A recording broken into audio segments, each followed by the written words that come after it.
We will discuss different cross-border opportunities, existing incentives, and financing, in addition to accelerating the deployment of clean and renewable energy generation. Our first speaker is Mr. Keith Casey. Keith is the Vice President of Market and Infrastructure Development for the California Independent System Operator Corporation, better known as CAISO to us in government. This division is responsible for developing efficient markets and effective infrastructure planning. Mr. Casey has developed a new method for assessing the economic benefits of proposed transmission expansion projects. Mr. Casey received his bachelor's degree in economics from the University of California, San Diego. Ching. We got one here from California. He has a master's degree in economics from the University of Maine and earned his doctorate in agriculture and resource economics with a specialization in environmental economics from the University of California, Davis. That's a mouthful. All right, Mr. Casey, thank you for being here today, and you're here to speak on the wholesale electricity market. Please begin at your convenience. Thank you, Senator Hueso. It's a pleasure to be here, and thank you, fellow members of the Select Committee. I wanted to first mention I'm delighted to be here with Marcos Valenzuela. We have worked together for a long number of years on collaborative opportunities between Mexico and California, particularly in the northern Baja system. And more recently, I've had an opportunity as Mexico has gone through their energy reforms. We've made several trips to Mexico City in the past few years. Spending several days, we've brought down technical teams of people at the California ISO to really, share experiences, especially with our market, our history and experiences with developing wholesale markets. We had a great opportunity for a learning exchange, and I really enjoyed that time down there. In addition to sharing a lot of great information, I got to enjoy Mexican hospitality and learn a lot about the rich history and culture of Mexico City. It was a wonderful experience that I really enjoyed. So I'm very delighted to have my friend Marcos here on this panel. Senator Leyva mentioned a question about specific opportunities that can come out of this collaboration. So I think the previous speakers I enjoyed immensely, very inspirational about the big picture, and I think provide a good segue into talking about some specific opportunities we have in the area of wholesale electric market coordination. So I have a few slides to just kind of tee up really kind of the big picture when we talk about wholesale markets, when we talk about sharing electrons, what does that mean? And then really narrow in specifically with regard to Baja California, what are the specific opportunities there? So let me just start with, what the California ISO is. Essentially, we are an independent system operator by name. And importantly, what this map highlights for you is we are essentially an island in the West with regard to being an independent system operator running a centralized market. You can see for the rest of the U.S., the central part of the U.S. and parts of Canada, all have organized centralized markets, including Texas, and certainly on the East Coast. So when you look at North America as a whole, the West really stands out as California having the only centralized market, with the exception of Alberta, which also has a market. And you can see on the very bottom here, you see Baja California Norte, which I'll talk about a little bit shortly. But essentially what we do is we operate the high voltage transmission system, which means we manage the flow of power over those high voltage transmission lines. You see when you're driving down the highway, we make sure supply and demand staying constantly in balance. And importantly, we make sure the system's operated in a safe and reliable manner. And there are a lot of things that go into this. This system is a very complicated system to operate. But that's essentially what all these grid operators do. There's essentially 38 different grid operators in the West that do what I just described. What makes us unique is how we do it. And that gets to the sharing electrons. When you look at our operational footprint, we're essentially comprised of what was before three major investor-owned utilities, San Diego Gas and Electric, Southern California Edison, and PG&E to the north, that operated those systems separately.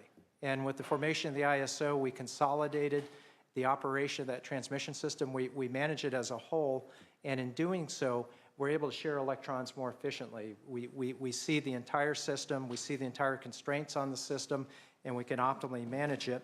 And we do it primarily through our spot markets for energy. We run every day and in real time every 5 minutes, centralized spot markets for electricity where we're constantly dispatching generation to match demand, recognizing the transmission constraints on the system.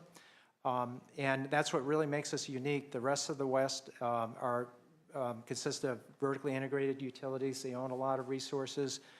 They do bilateral transactions across the West, but it's limited by transactional frictions.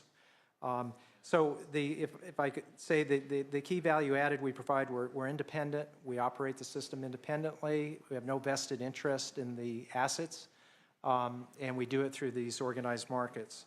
And in addition, we plan the system.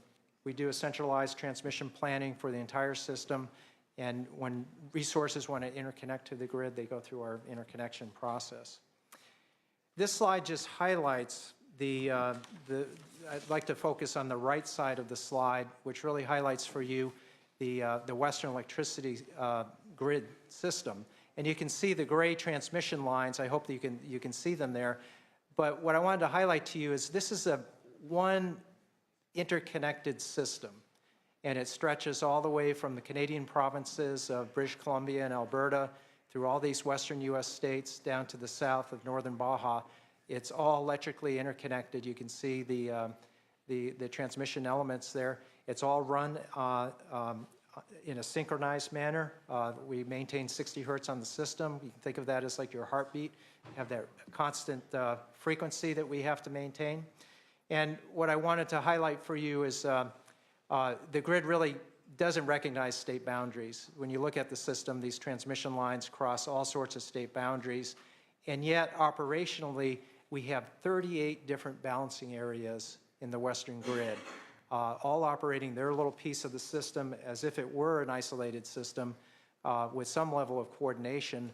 But the point being is, the more you can grow an operational footprint where you're taking advantage of seeing the system as a whole, the more advantages you have for operating the system more efficiently and ultimately integrating renewables.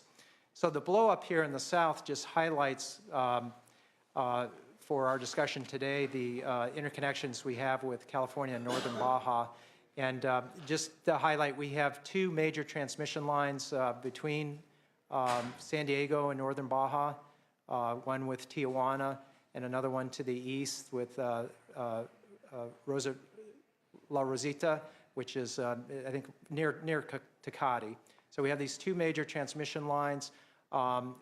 We have historically had a lot of energy transactions across those lines over many, many years. We have about an 800 megawatt south to north capability, so that's a significant amount of capacity we have to flow energy from Baja Norte into Southern California, and about 400 megawatts of north to south capacity. Historically, most of the flows have actually been from Baja Norte to California, but at certain times of the year, we provide flows back to Baja Norte. And we've had a long history of cooperation and collaboration. In fact, Baja Norte was instrumental in helping us in some tight situations when we've had wildfires in San Diego where we lose some of these transmission links coming in from the east. We've been able to rely on our neighbors to the south to help provide additional energy, and we've reciprocated as well. When Baja Norte is in tight situations, we provide energy as well. So again, just when we talk about collaboration, I just want to recognize that we've had a lot of historical collaboration with Baja Norte. The other thing I'd highlight, and I'm sure Marcos will touch on it, is Baja Norte is electrically isolated from the rest of Mexico. Even the rest of the Baja Peninsula, central and southern Baja are isolated, and mainland Mexico is isolated. So when we look at opportunities, we should be mindful that not only do we have opportunities with Baja Norte, but Mexico does have plans to really build out its system to integrate the entire Baja Peninsula, as well as integrate ties with the Baja Peninsula to mainland Mexico, and that will provide even additional opportunities for collaboration with California. So my last slide really touches on the energy imbalance market, which you've heard mentioned a couple of times through the previous panelists. And we really view that as a near-term opportunity for collaboration with Mexico. Today, we have 2 entities within the West that are part of this energy imbalance market. And let me explain quickly what it is. It's essentially a real-time market for managing imbalances on the system, where we do 15-minute and 5-minute dispatches to balance conditions. And rather than just doing that in isolation, through the imbalance market, we're able to run the entire system holistically. So with Pacificor and NV Energy, who are currently participating, every 5 minutes we're looking at the resources on their system, the demand on their system, and we're optimally dispatching resources on their system as well as on our system to meet demand. The values of this are real. We've seen savings just with Pacificor and NV Energy of close to $46 million through the end of 2015. And more recently, the first quarter of this year, those benefits have been $19 million. We've seen for California the value it provides for helping avoid renewable curtailments. You can see here that we avoided almost 18,000 megawatts of renewable curtailment, because when we're in those oversupply conditions, when that duck curve, that pato, curva de pato is there, we have surplus power in our system that these other regions are able to absorb. And certainly helps with reliability and reducing costs. So I know that as Bob Weisenmiller mentioned, Sanasi is very interested in exploring EIM opportunities with California, and we're very interested in having those discussions as well. And just to wrap up, I would say that just highlight a few areas where I think we have good opportunities for collaboration.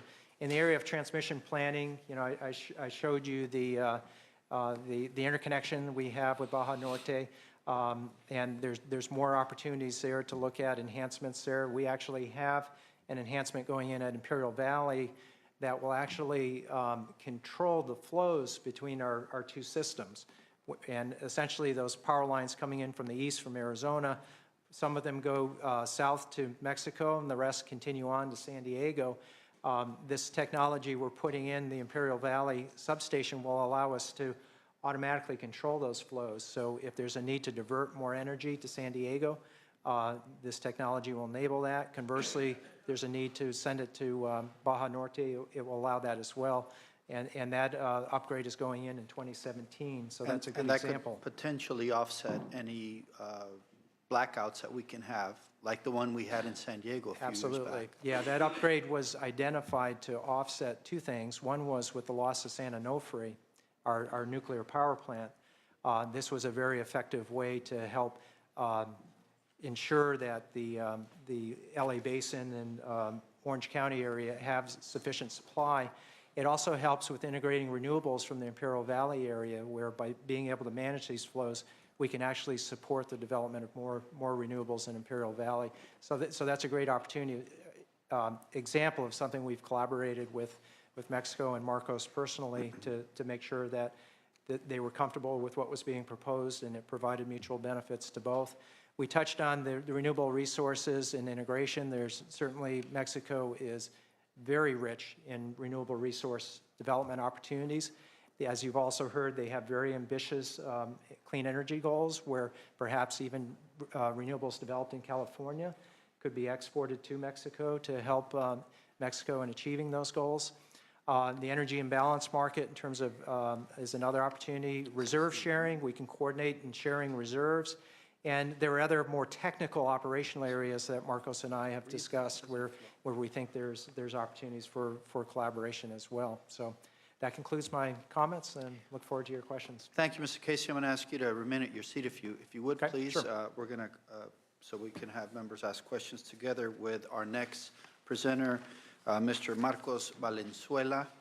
Mr. Valenzuela is the Director of Wholesale Electricity Market to Mexico's National Center for Energy Control, CENACE. His expertise is in small business, banking, and finance issues. Señor Valenzuela Ortiz received a degree from, he received a degree in electromechanical engineering from the ITR of Tijuana in 1979 and a master's degree in electrical power systems from UANL in 1992 as he was passing through Harvard. Mr. Valenzuela will be discussing existing energy sharing and distribution policies, including the challenges of integrating renewables. Again, Mr. Valenzuela, thank you for being here. We're very honored to have you. Please. Thank you. Thank you. The pleasure is for mine. Okay, good evening.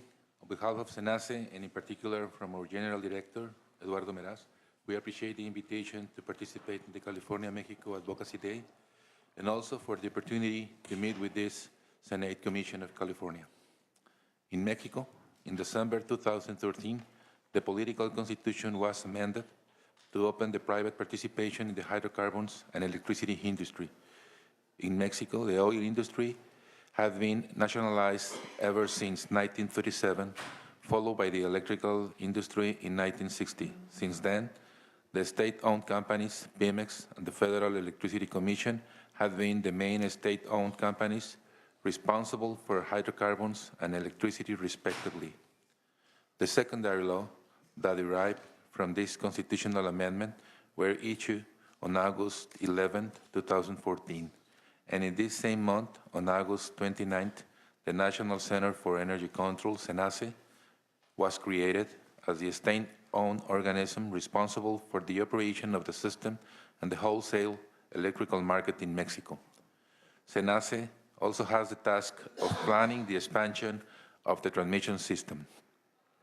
CENACE is responsible for dealing with the new generator interconnections and loading centers. The program development of the electrical wholesale market system began in September of 2014.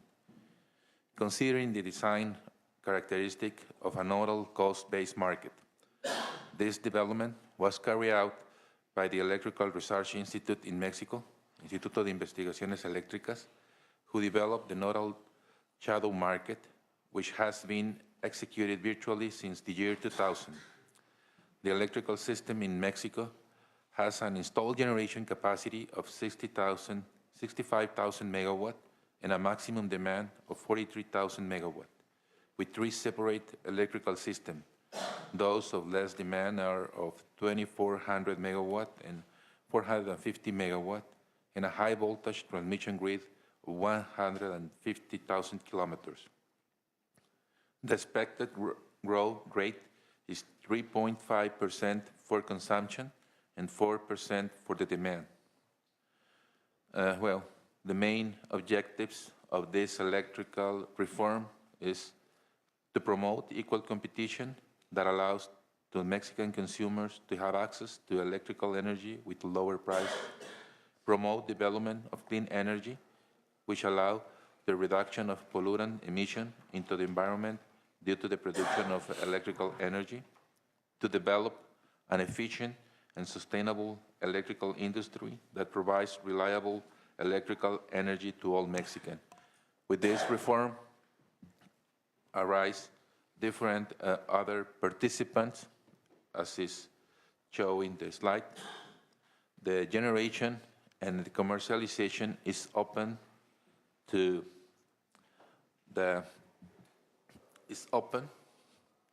for all the participants in competition, in a fair competition, and the transmission and distribution belongs to this under the state. Therefore, it was necessary to restructure the electrical industry, taking the experiences and better practices applied in other countries into account, in particular from the US. The state state-owned electrical company was restructured, which must operate in vertically separate companies of generation, transmission, distribution, and commercialization. Also, the generation was divided horizontally into various generation companies. An electrical industry model in which competition in generation and commercialization will be allowed was established, and transmission and distribution will continue as a state monopoly, but allowing private participation. The supply and commercialization players were established, which may sell their energy to the basic or regulated service and to the large consumers, which are those with a demand greater than 3 megawatt the first year of the reform, 2 megawatt last year, and 1 megawatt starting in August of this year. Consecutively, these consumers may obtain their energy directly from the market as well. An oral spot market scheme was designed for the wholesale electrical market, which will be based on cost, where all the generators will have the obligation of offering their available capacity or generation program every day with a very low variable cost, and will therefore have dispatch priority regarding fossil generation. The administration of the water use in the large power plants will be carried out by the independent operator, who will determine the opportunity cost of this generation in order to compete in the market. The spot market started operation last January with the day-ahead market. The real-time market is still in the testing phase, with a plan to finish in July. It's remarkable to mention that this day-ahead market was established in 1.5 years. That's, for me at least, is a record in the world. The transmission financial right will be implemented as coverage mean for congestion.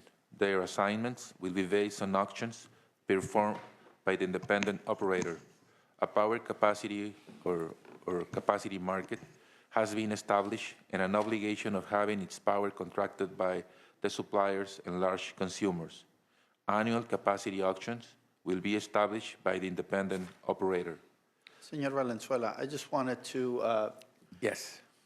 ask about the visual that you have there and what it means. Those are different methods No, of those accessing energy through different programs?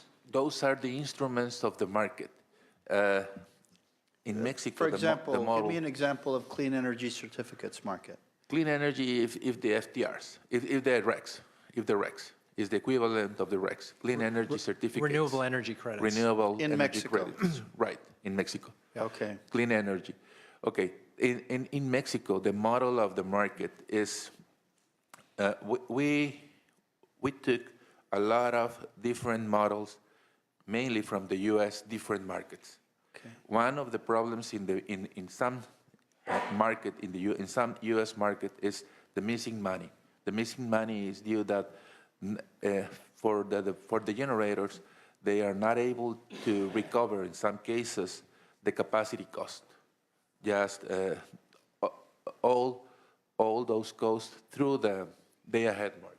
Right. Okay, but in the Mexican model, we incorporate different kind of auctions. For instance, the day-ahead and real-time market for energy and ancillary services is the spot market, like in the U.S., like in the CAISO, but the difference is that the market in Mexico is the cost-based. It's not a price cost. It's not a price-based. So It's a if I'm an cost-based. investor in Mexico and I build, say, solar panels, and it's a Right, for it's instance. a $50 million project, The I long- obtain private financing for that? Well, the long-term auctions are for capacity, energy, and clean energy certificates. And that allows me to get my financing? Right. Right. That Okay. will be the way to finance your project. And in what source of energy production would clean energy certificates market be used? Well, first of all, with the long-term auctions, for instance, the previous auction, the former auction, was for particular for renewable energy projects. Okay, right. Right. We got 2,100 megawatts from 11 different projects Okay. in the country. Those are the different projects that we got in the former auction. As you can see, That's long-term. that's long-term. That's long-term. That's long-term. The annual capacity market is an equivalent from the resource adequacy in the California. Yes. But the difference is that the annual capacity is derived by SENACE. All those actions are managed by SENACE. The medium-term auction for capacity and energy is for 3 years auctions for energy and capacity. That is a requirement. The requirement for capacity and energy was established by the Regulatory Commission, and SENACE managed the auction for basic supplier and for the others. Senator Hueso, if I could, you can think of the first bullet, the day-ahead and real-time as markets for the energy. The clean energy certificates are really the renewable attribute of that energy. And the clean energy certificate markets allows, if a renewable resource is long in renewable energy credits, they can actually put it on the market for somebody to buy to demonstrate they've met RPS compliance, for example. It's very similar to how it works in the U.S. with Okay. renewable energy credits. Okay, so it's like cap and trade almost. Yes, very much like carbon allowances. But you can think of buy it a somewhat like that. certificate and that you can present that's as right. your Yes. contribution to. Yep. Yes, but it's more aligned to meet the requirement established by the energy minister. The energy minister established all the load-serving entities need to meet need to calm their consumption. But are they the polluting entities that can buy those certificates? Right. That's like cap and trade. That's how I said Right. it's Yeah. similar, but Okay. I understand the distinction. Okay. Okay. Was mentioned that the goal, that the government has established a goal for 2018 to have 25% of the total generation by clean generation and 35% in 2024. And the way to do that is through the clean energy certificate requirements. The first long-term auction concluded on March 31st, 2016. This auction fulfilled all of the objectives by assigning contracts for a large amount of clean energy, approximately 5.4 million megawatt-hour per year, approximately 2% of the total consumption, at a very low prices, less than $48 per megawatt, among the most economic results in the world, with a wide range of mining companies, 11 different companies from Mexico, Spain, France, Italy, United States, Canada, and China. The call for bid for the second auction was issued on April 29th, last Friday. And a judgment is expected at the end of September of this year. From the planning perspective, we would like to increase the interaction between both countries in planning scenarios. For this issue, it is important to mention that Mexico is programming the interconnection between Baja California and Mexico with the mainland Sistema Interconectado in 2021. This interconnection will increase the commercial interaction between both markets and countries. It is important to mention. I mentioned in other panel that we need to find the right drivers to develop the interaction. To develop the interaction. The current interconnection that we have in Baja were established more than 30 years ago when in the United States was emitted the PURPA law. The PURPA law gave the driver to get QF generation, QF facilities. In that time, the Cerro Prieto field was developed. We built more than 600 megawatt capacity. Was established a contract for 10 years supplying energy energy to both main IOs, San Diego and Edison, for 10 years, in a 24/7 contract. And those plants are still working. For me at least, was a win-to-win agreement. In the California crisis in 2000, the interconnection was expanded, was increased up to 800 megawatt. The former number was 408 megawatt. Those has been drivers to increase commercial interaction. Do you have an idea of how much all that investment adds up to? 2,600 billions, 2.600 millones de dólares. 2.6 billions, right, 2.6 billions. Yes. 2.6 billion. 2.6 billions, Wow. US billions, US billions. That's all outside investment? Right. Or a combination of? Right, for the combination. I'm going to take this opportunity. $2.6 billion, the combination of all those renewable projects in Mexico as part of the new reform agenda, which is Right. Definite progress. Did you have any questions for this panel? No, not at the moment. Okay. Outside of that, what is the time frame? Do you have other projects that you're currently working toward? All these projects need to be established in 2018. Okay. Is the These are underway, under construction? Some of them has the studies. All those projects are renewable. They can be established in a very short time. And generally, this is wind, solar? 75% are solar and 25% are wind. Wow. Are those two technologies? Just wind and solar. I know Baja California Norte has considerable amount of geothermal wells. Do you know of other parts of Mexico that have geothermal potential? Yes. In fact, the first auction for geothermal field were executed last year. And there are other fields in Jalisco, in Do you know where in Jalisco? Jalisco. Okay, so looks like it's Okay. north of Guadalajara? Right, north of. Okay. The north. Looks like near Tequila area? No, It looks like it's south of Tequila, but near Tequila Yes, area, in in La that part Primavera. of the state. in La Primavera. Okay. Yes. And then the one in Jalisco that you outlined, that's geothermal? And other in Morelia, for this area. Oh, yeah, Morelia Right. has a lot of activity as Right. well. Okay, that's very interesting. Okay, thank you very much. We're going to Thank move you. on to our next panel. Our next panel will focus on collaborative research. Thank you. It's really hard to tell from that one. That's a lot, though.